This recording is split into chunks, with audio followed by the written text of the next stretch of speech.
ఆ రోజులే బాగున్నాయి.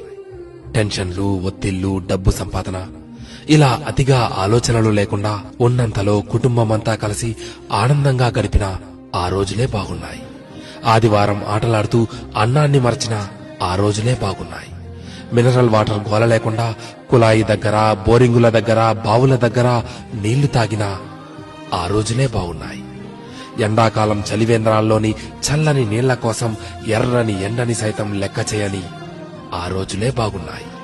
వందల కొద్దీ ఛానళ్లు లేకున్నా ఉన్న ఒక్క దూరదర్శన్లో శుక్రవారం చిత్రలహరి, ఆదివారం సినిమా కోసం వారమంతా ఎదురు చూసిన ఆ రోజులే బాగున్నాయి.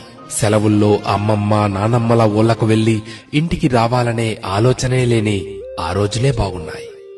ఏసీ కార్లు లేకున్నా ఎర్ర బస్సుల్లో కిటికీ పక్క సీట్లో నుండి ప్రకృతిని ఆస్వాదించిన ఆ రోజులే బాగున్నాయి. మొబైల్ డేటా గురించి ఆలోచించకుండా బర్త్డే డేట్ గురించి మాత్రమే ఆలోచిస్తూ చాక్లెట్లు పంచిన ఆ రోజులే బాగున్నాయి.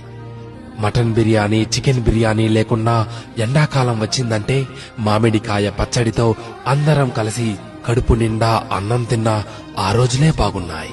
ఇప్పుడు జేబు నిండా కార్డులున్నా, పర్సు నిండా డబ్బులున్నా అమ్మ కొట్టుకు పంపితే మిగిలిన చిల్లరను కాజేసిన ఆ రోజులే బాగున్నాయి.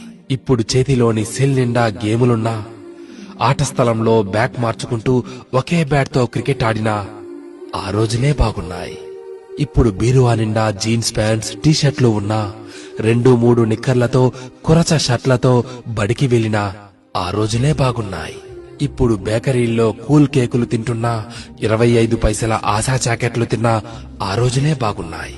ఇప్పుడు రకరకాల ఐస్ క్రీంలు చల్లగా నోట్లో నానుతున్నా, నాన్నమ్మ, అమ్మమ్మల చీర కొంగు పైసలతో పొల్లైసు కొనుక్కు తిన్నా ఆ రోజులు ఎంతో బాగున్నాయి. పొద్దుపోయేదాకా పొలంలో పనిచేసుకుని ఎలాంటి చీకో చింత లేకుండా ఇంటికి చేరుకుని చందమామను చూస్తూ నిద్రలోకి జారి కమ్మని కలలు కన్నా ఆ రోజులే బాగున్నాయి. నిజమే, ఆ రోజులే బాగున్నాయి కదూ.